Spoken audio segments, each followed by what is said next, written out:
So we'll take it going some more here. You do a good job of getting that club up. You have that flat wrist, which is something that we all strive for and really look for in the golf swing. So that arm is matching up that swing line with that flat wrist. It's really good at the top of the swing there. And that club face you can see is pointing up to the sky, which is something that's good as well. That shows that you have that good-looking club face at that point. Thanks to the Sunday lesson. Exactly. And there's certain things, obviously, we'll tweak some more, but I can take Luke up to the top here. And you can see at the top, everything is pretty parallel between his club face, that left arm, and the swing plane line. And yours is pretty good as well, except for you get that club, again, that's just outside your hands, which, again, is something we're going to really be working on for you. And a lot of that has to do with that breakdown that we'll see from the front view.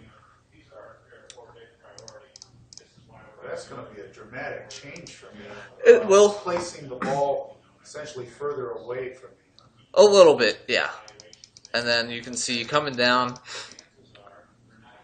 you have that club face in a good position, but again, it's just a little over the top and a little steep there. You can see that. We like to see that club go really through almost the right forearm, even maybe into the bicep area, so you want to see that club looking like that about on the way down. And you can see with Luke here at that same position, perfectly on plane. That club is perfectly parallel going through the bicep there. And then the next frame there, you can see that club is going right through that arm. Is what I'm doing considered coming over the top? Is that very much, yes. Over the top? Very much, yes. And a lot of that is from back at this position. You're already starting above the plane line to where it's really hard for you to get that club traveling that way, to where for you, you're coming that way and very steep at the ball, which is causing a lot of your inconsistency. Here again, from how far out that club went, just from the shoulders there. And that's ugly. I mean, that's so much better. So much better.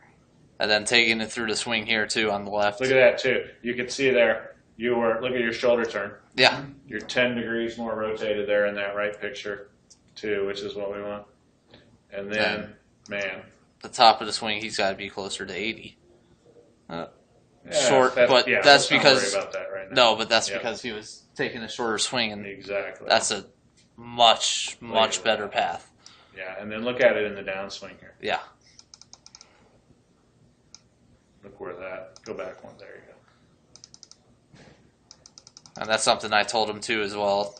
And he has earlier in the web lesson here is that club coming more through the bicep there, and that's. Yeah, so that's what we were talking about there. Square, having the strong grip, squaring up the shoulders at address, and having that feeling of letting the club come back to the inside a little bit. And we talked about how it's going to improve your downswing path. It's not going to make it perfect. You're not down on that plane line, but the next best thing is having the club shaft parallel to the plane line. See how it's parallel there in the right picture, and how vertical it is relative to that path. So then you can also see here too, as we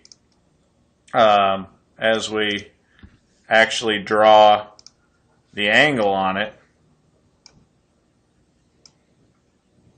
you can see the difference in the steepness of the angle of the shaft of the club there. So obviously in that right picture with the flatter, less steep angle, you're going to have a better chance to hit more of a sweeping the ball off the turf kind of motion, as opposed to that club really kind of coming down steeply and slamming down into the.